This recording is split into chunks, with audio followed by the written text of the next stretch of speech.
Antes de Adán, existía un mundo que Dios borró del tiempo, una creación perdida que la Iglesia nunca quiso que conocieras. ¿Y si Adán no fue el primero? ¿Y si el Génesis no es el principio, sino el reinicio de algo mucho más antiguo? Antes del Edén, antes de la luz, existía un reino perdido, una creación que cayó, una verdad que la Iglesia nunca reveló. Hermanos y hermanas, hay preguntas que la religión institucional prefiere no responder, preguntas que despiertan algo profundo dentro del alma. ¿Por qué la Biblia comienza con las palabras «en el principio»?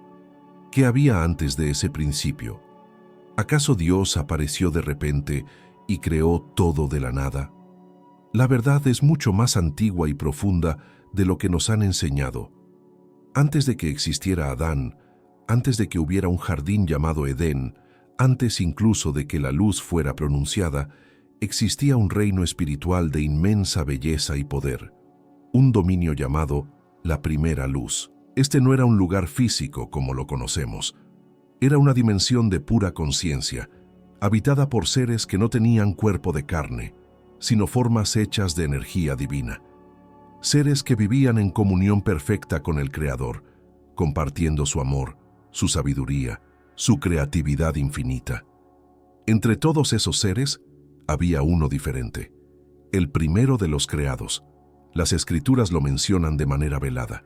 En Ezequiel 28, 12 al 15, se describe a un ser de belleza indescriptible, lleno de sabiduría, perfecto en todos sus caminos desde el día en que fue creado.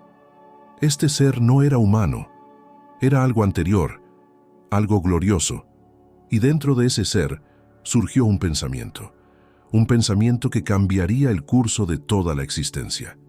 Si puedo crear, ¿por qué no crear algo mío? ¿Por qué no construir un mundo que refleje mi propia gloria? No fue rebelión inmediata, fue curiosidad, fue deseo de expresión propia. Y así, el primero de los creados comenzó a formar su propia creación. Un universo magnífico, lleno de formas, colores, sonidos y estructuras jamás vistas. Pero había un detalle crucial. Esta creación estaba desconectada de la fuente. Era independiente, autónoma. Como una flor cortada de su raíz, esta creación comenzó a marchitarse. Sin la conexión constante con el Creador, la luz que la sostenía empezó a apagarse. Las formas perdieron su cohesión. Los sonidos se volvieron ruido. La belleza se transformó en caos. Fue el primer colapso espiritual. La primera muerte que no era física, sino esencial. El Creador observó todo esto. Y aquí viene algo que pocos comprenden. Él no destruyó en ira, no castigó con violencia. Deshizo esa creación con compasión. Con amor infinito, permitió que todo lo que había sido formado retornara a su esencia original. Lo que antes tenía forma, volvió a ser luz pura. Lo que antes era estructura, se convirtió en memoria disuelta. Y ese océano de recuerdos, esa inmensidad líquida de lo que fue y dejó de ser, se convirtió en algo mencionado desde el primer versículo de la Biblia: las aguas. Génesis 1:2 dice: «Y la tierra estaba desordenada y vacía, y las tinieblas estaban sobre la faz del abismo, y el Espíritu de Dios se movía sobre la faz de las aguas». ¿Qué aguas eran esas? ¿De dónde salieron? Si Dios apenas estaba comenzando a crear, ¿por qué ya había aguas? Porque esas aguas no eran el inicio, eran el resto. Eran las aguas de la remembranza, el océano de memorias de una creación anterior que colapsó. Cuando el Espíritu de Dios se movía sobre las aguas, no estaba creando de la nada. Estaba reconstruyendo, restaurando, redimiendo lo que se había perdido. Y entonces el Creador tomó una decisión, un nuevo plan.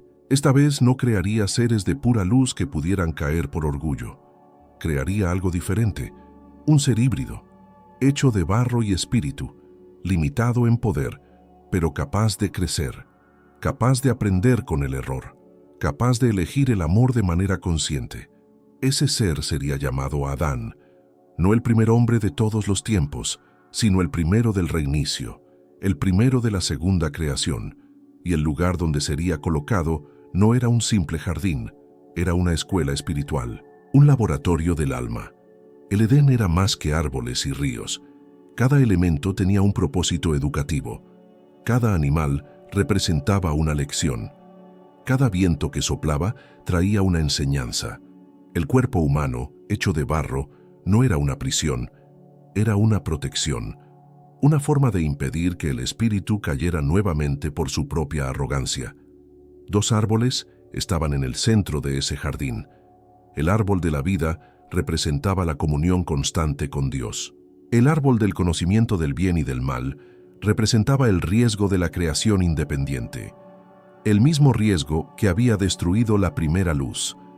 Cuando el Creador dijo en Génesis 2, 16 y 17, «De todo árbol del huerto podrás comer, mas del árbol de la ciencia del bien y del mal no comerás», no estaba imponiendo una regla arbitraria.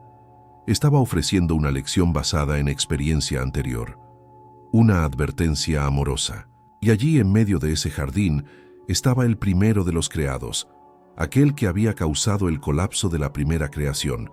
Ahora llevaba un nuevo nombre, Lucifer, el portador de luz. Su papel era orientar, guiar, enseñar. Era una oportunidad de redención, pero cuando vio la pureza de Adán y Eva, cuando observó la luz que brillaba en ellos, sintió algo inesperado: envidia. Ese sentimiento se transformó en rebelión silenciosa, y la serpiente, símbolo de sabiduría distorsionada, susurró la promesa que cambió todo. Seréis como Dios. Génesis 3, 5.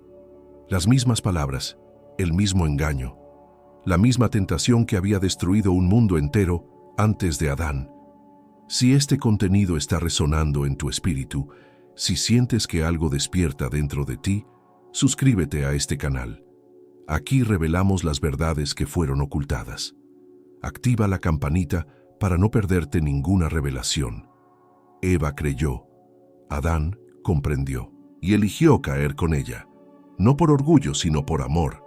Esa fue la primera caída humana, y en esa elección nació algo extraordinario, la posibilidad de la redención verdadera, porque solo quien cae puede aprender a levantarse. Solo quien se pierde puede valorar ser encontrado.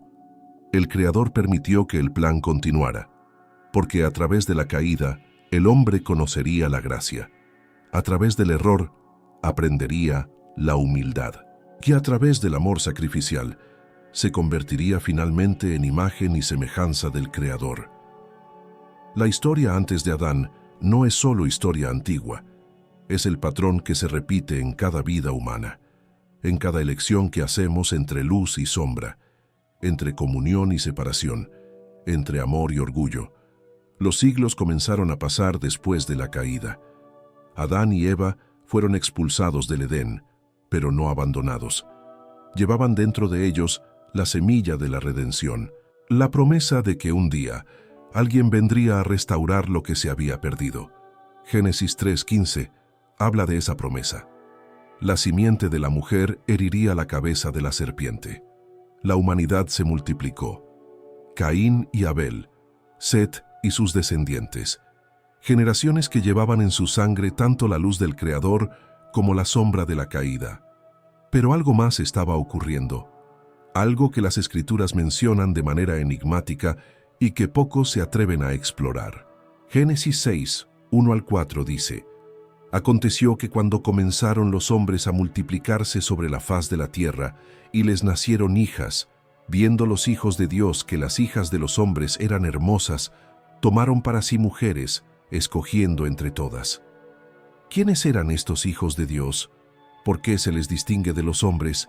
Eran los restos de la primera creación, seres espirituales que no habían sido completamente disueltos en las aguas de la remembranza. Fragmentos de conciencia de aquel reino caído que encontraron forma nuevamente. Se mezclaron con la humanidad, y de esa unión nacieron los Nefilim. La palabra Nefilim significa los caídos, o los que hacen caer a otros. No eran simplemente gigantes de gran estatura, eran seres de poder espiritual inmenso, pero con alma corrompida. Poseían conocimientos de la primera luz, sabían cosas que la humanidad no debía saber aún. enseñaron secretos prohibidos, magia que manipulaba las fuerzas de la creación, astrología que abría portales entre dimensiones, metalurgia para forjar armas de destrucción, conocimiento que aceleraba el desarrollo humano, pero sin la madurez espiritual necesaria para manejarlo. El libro de Enoc, aunque no está en el canon bíblico tradicional, describe estos eventos con claridad perturbadora.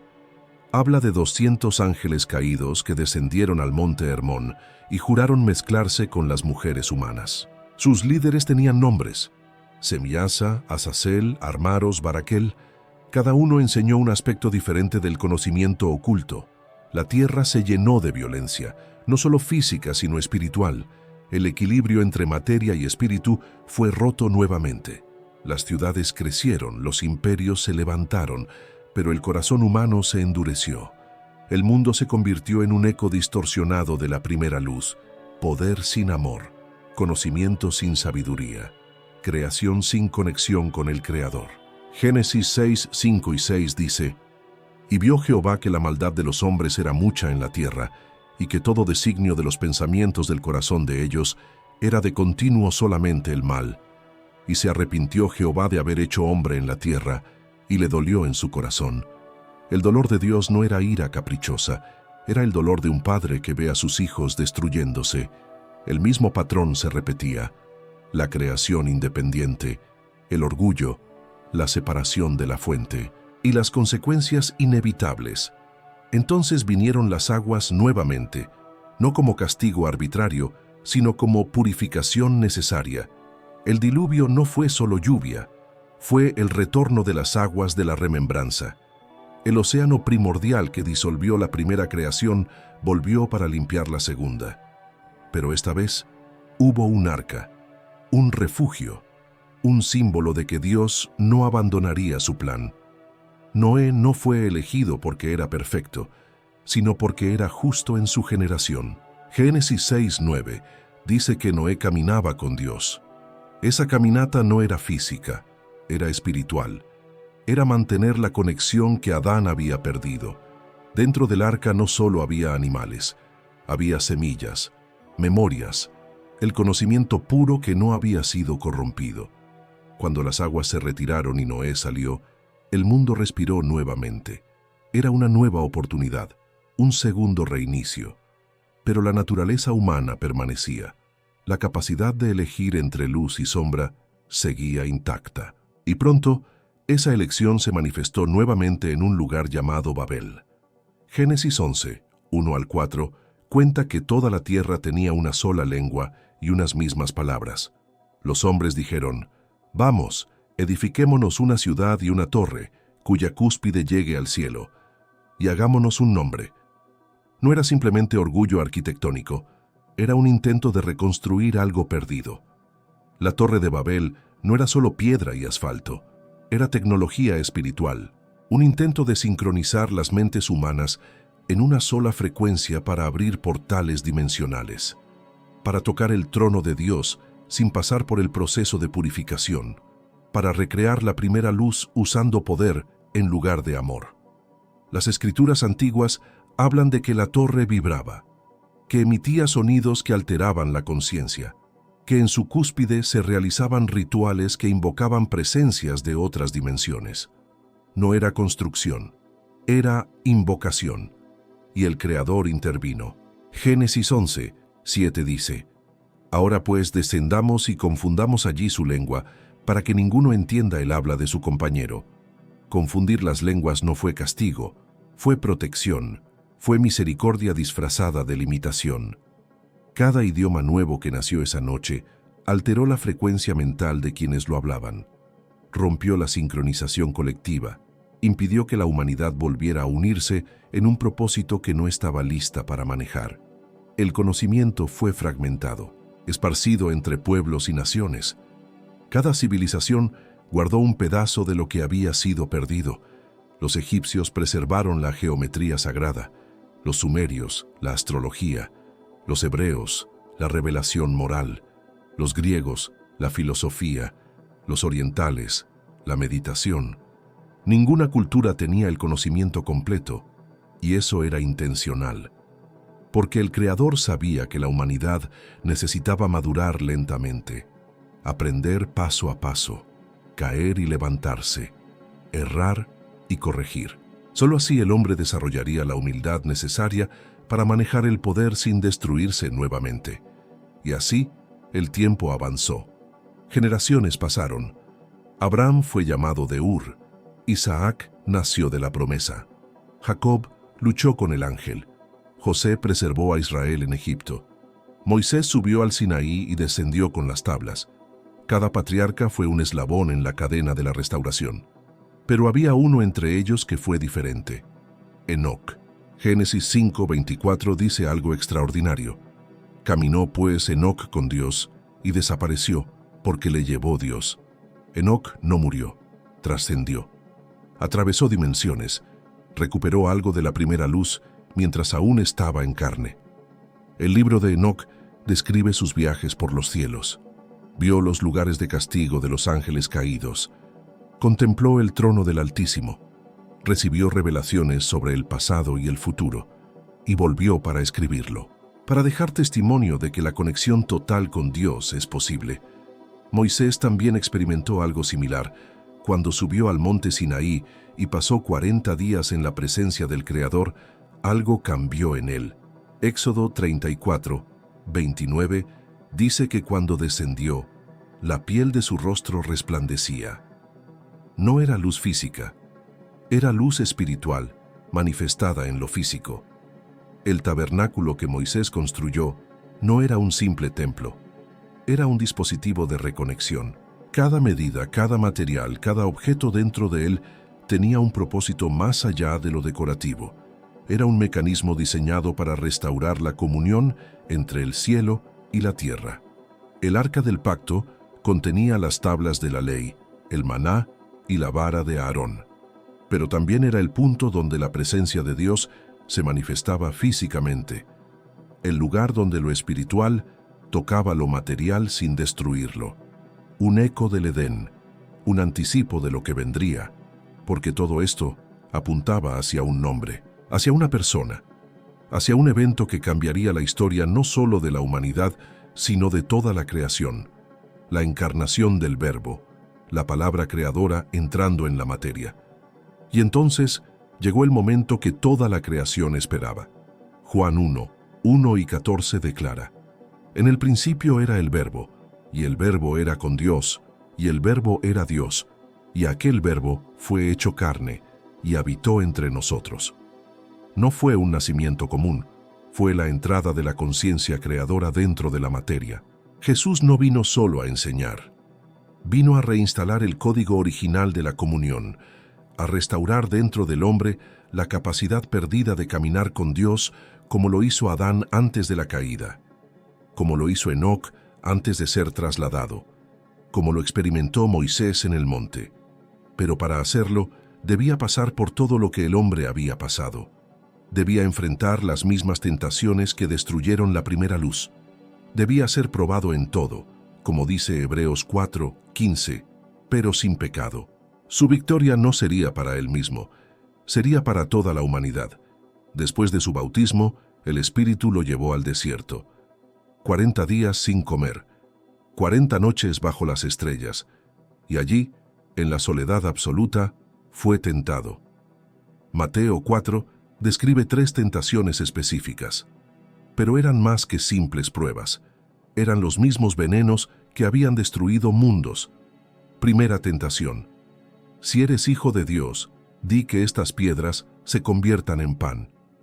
Poder sin dependencia, creatividad independiente, manifestar sin permiso, exactamente lo que hizo el primero de los creados cuando formó su propio universo desconectado de la fuente. Jesús respondió: No solo de pan vivirá el hombre, sino de toda palabra que sale de la boca de Dios. Dependencia consciente, reconocimiento de que todo poder verdadero fluye del Creador, rechazo a la creación independiente.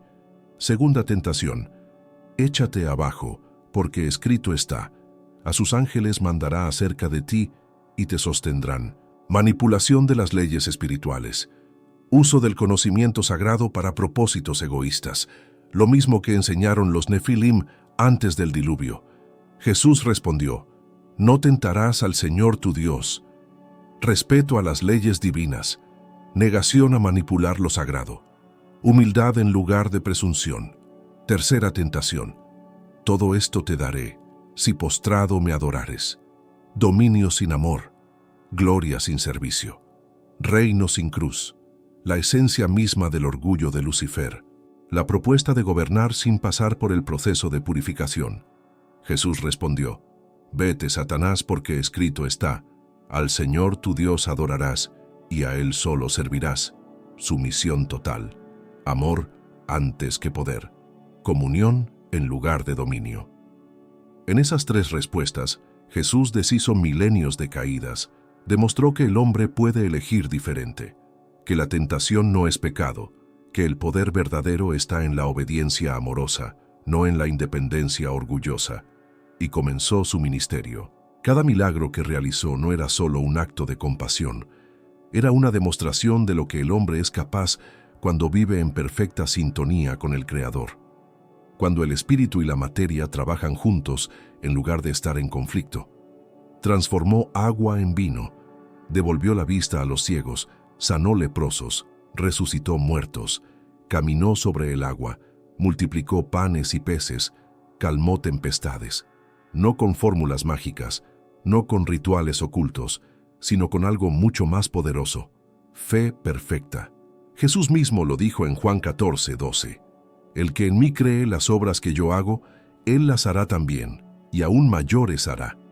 No estaba hablando solo a sus discípulos, estaba hablando a toda la humanidad, a ti, a mí, a todos los que elegirían reconectarse con la fuente. Pero había un precio. La humanidad había caído tan profundo que solo algo radical podría rescatarla. No bastaba con enseñar, no bastaba con sanar, había que descender al fondo mismo de la separación, al lugar donde Dios no está, al abismo que creó la primera caída. Por eso vino la cruz, no como castigo divino, sino como inmersión total en la experiencia humana. Filipenses 2, 6 al 8, dice que Jesús, siendo en forma de Dios, no estimó el ser igual a Dios como cosa a que aferrarse, sino que se despojó a sí mismo, tomando forma de siervo, hecho semejante a los hombres. En el Getsemaní sudó gotas de sangre. Su cuerpo físico manifestó el conflicto de su alma. Padre mío, si es posible, pase de mí esta copa, pero no sea como yo quiero, sino como tú. Mateo 26:39. La última tentación, la oportunidad de evitar el dolor y la elección final de continuar. Fue arrestado, juzgado falsamente, golpeado, escupido, coronado con espinas, cargó la cruz por las calles de Jerusalén. Cada paso era una elección. Podía haber llamado legiones de ángeles, podía haber manifestado su gloria y destruir a sus enemigos, pero eligió el amor. En el Calvario, clavado entre el cielo y la tierra, algo extraordinario ocurrió. Jesús experimentó lo que ningún ser completamente divino había experimentado jamás: separación total del Padre. Marcos 15:34 registra su grito: Dios mío, ¿por qué me has desamparado? No era duda, era inmersión. Era descender al lugar exacto donde cayó el primero de los creados, al lugar donde cayó Adán, al lugar donde cae cada ser humano que se separa de Dios. Jesús entró en ese abismo no para quedarse, sino para iluminarlo desde dentro. Y cuando dijo consumado es, no era rendición, era victoria. Juan 19:30. La misión estaba completa, el puente estaba construido, el camino de regreso a la primera luz estaba abierto. Pero la historia no terminó en la cruz. 3 días después, algo sacudió la creación entera. La tumba vacía no fue solo ausencia de un cuerpo, fue la demostración de que la materia puede ser redimida, que el cuerpo no es prisión sino templo, que la separación entre espíritu y carne puede ser sanada. La resurrección no fue escape de la materia, fue transformación de la materia. Jesús no dejó su cuerpo atrás, lo llevó consigo, pero glorificado. Podía comer, podía ser tocado, pero también podía atravesar paredes. Primera de Corintios 15, 42 al 44 lo explica. Se siembra en corrupción, resucitará en incorrupción. Se siembra en deshonra, resucitará en gloria. Durante 40 días, Jesús apareció a sus discípulos. Les enseñó sobre el reino, les mostró sus heridas, comió con ellos, no para demostrar que había vuelto a la vida anterior, sino para revelar la vida nueva que ahora estaba disponible para todos. Y entonces vino la ascensión. Hechos 1:9 dice, y habiendo dicho estas cosas, viéndolo ellos, fue alzado, y le recibió una nube que le ocultó de sus ojos. No partió, se expandió, se convirtió en presencia omnipresente, en campo de conciencia accesible a todo aquel que elige sintonizarse con él. Jesús no fue contenido por el cielo, se convirtió en puente entre el cielo y la tierra, en el cumplimiento de lo que Jacob vio en su sueño, la escalera que conecta a ambos mundos. Génesis 28:12. Ahora esa escalera no era externa, estaba dentro de cada corazón humano que eligiera recibirla. El plan de la primera creación estaba finalmente restaurado, pero no como imposición, como invitación. Dios no forzó al hombre a volver. Abrió la puerta y esperó, porque el amor verdadero no obliga, ofrece, y envió su Espíritu. En Pentecostés, 50 días después de la resurrección, el mismo aliento que se movía sobre las aguas de la remembranza descendió sobre 120 personas reunidas. Hechos 2 describe lenguas de fuego, viento recio, idiomas nunca aprendidos fluyendo de bocas humanas. Era la reversión de Babel. Si en Babel las lenguas fueron confundidas para proteger, en Pentecostés fueron unificadas para capacitar. El Espíritu Santo no era una fuerza externa, era la presencia misma del Creador habitando nuevamente dentro del hombre. Ahora el templo no era un edificio, era el cuerpo humano. Primera de Corintios 6:19 lo confirma. ¿O ignoráis que vuestro cuerpo es templo del Espíritu Santo? El Edén fue restaurado, no como lugar geográfico, sino como estado de conciencia, como realidad espiritual accesible aquí y ahora.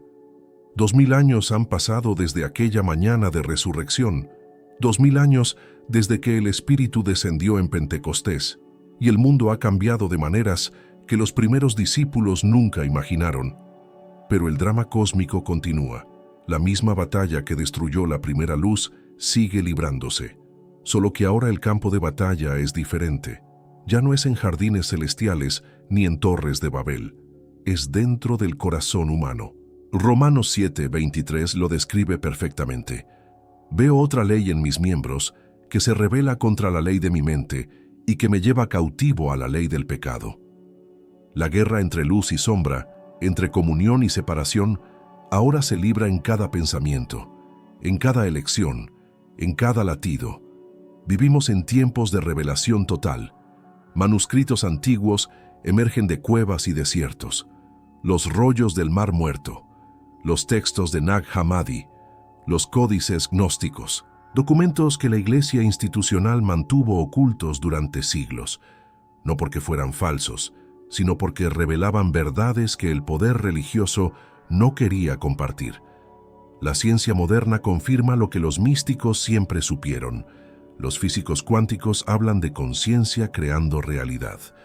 Los neurocientíficos descubren que la meditación y la oración alteran físicamente el cerebro. Los biólogos moleculares encuentran que nuestros pensamientos modifican la expresión de nuestros genes. Proverbios 23:7 ya lo había dicho. Porque cuál es su pensamiento en su corazón, tal es él. El mundo entero siente el llamado de algo que despierta. Hay una inquietud colectiva, una sensación de que estamos al borde de algo monumental. Apocalipsis 3:20 dice, «He aquí, yo estoy a la puerta y llamo. Si alguno oye mi voz y abre la puerta, entraré a él». Esa puerta está siendo tocada con más fuerza que nunca, pero el despertar trae elección. Siempre ha sido así, desde la primera luz hasta este momento. Deuteronomio 30:19 lo establece claramente. A los cielos y a la tierra llamo por testigos hoy contra vosotros, que os he puesto delante la vida y la muerte, la bendición y la maldición. Escoge, pues, la vida. De un lado están los que buscan poder, control, dominio sobre otros, conocimiento para manipular, tecnología para someter. Son los herederos espirituales de los Nefilim, de aquellos que enseñaron secretos prohibidos sin sabiduría, de los constructores de Babel que querían alcanzar el cielo por fuerza y no por amor. Del otro lado están los que buscan amor, servicio, conexión con el Creador, sabiduría para bendecir, conciencia para sanar. Son los herederos de Enoc, de Moisés, de los profetas, de aquellos que caminaron con Dios y se convirtieron en luz para otros. Tú sientes esto, esta tensión, esta guerra interna. Hay días en que quieres controlar todo, manipular circunstancias, forzar resultados, ser Dios de tu propia vida. Es la voz de la serpiente susurrando nuevamente: seréis como Dios. Génesis 3, 5. La misma promesa antigua, y hay días en que solo quieres rendirte, confiar, soltar, dejar que el amor de Dios fluya a través de ti sin resistencia. Es la voz del Espíritu recordándote quién realmente eres: un hijo del Altísimo, un templo de la presencia divina, un ser creado para la comunión, no para la separación. La batalla no es contra personas. Efesios 6:12 lo aclara.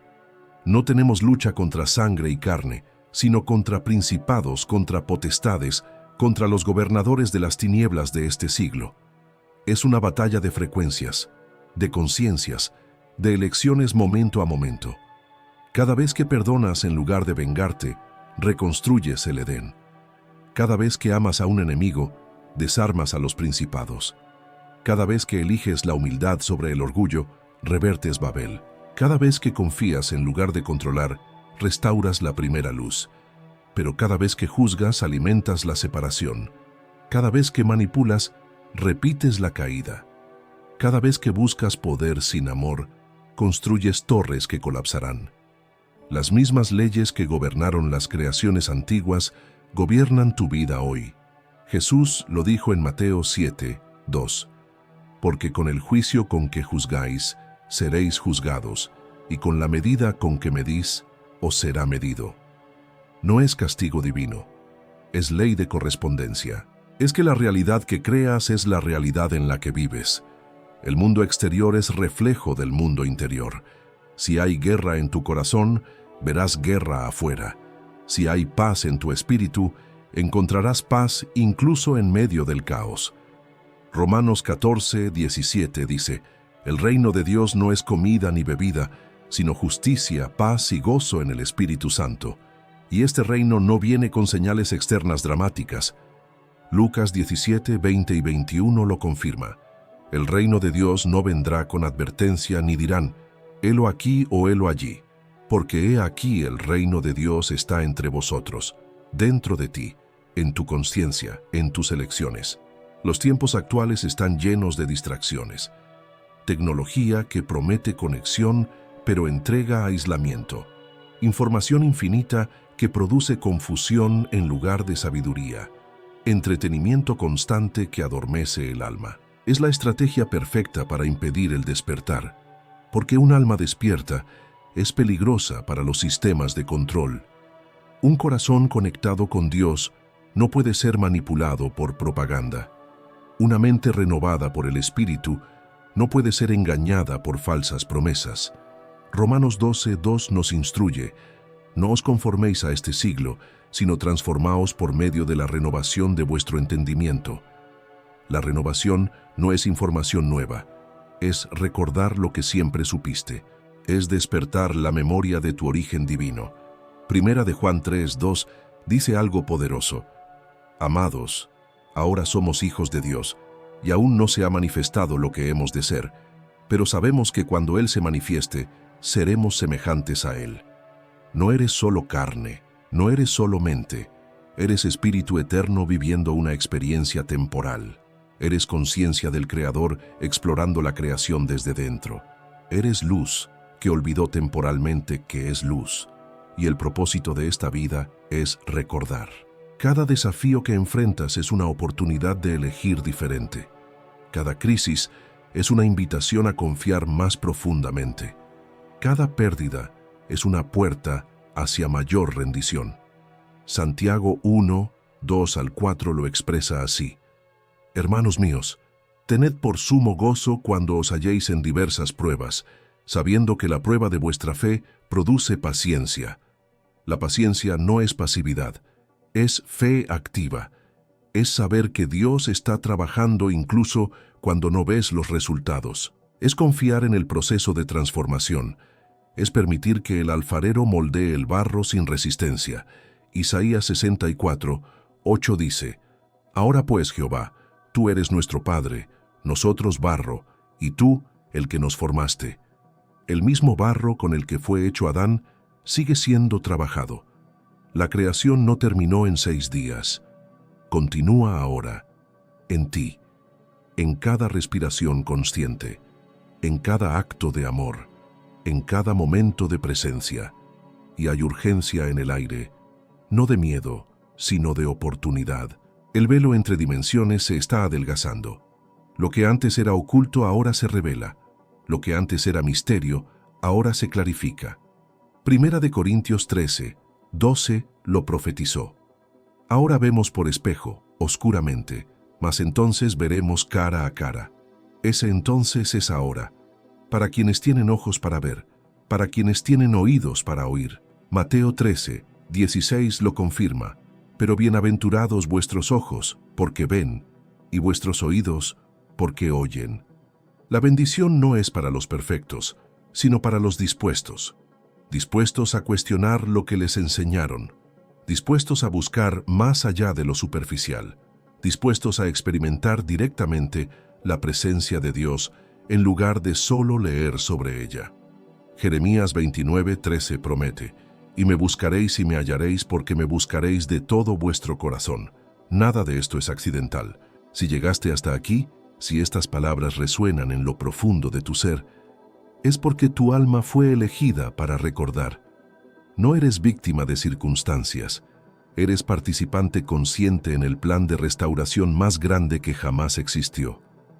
Dentro de ti están las aguas de la remembranza y la luz original. Cada pensamiento es una semilla. Cada elección es un eco de la creación. Cuando perdonas, reconstruyes el Edén.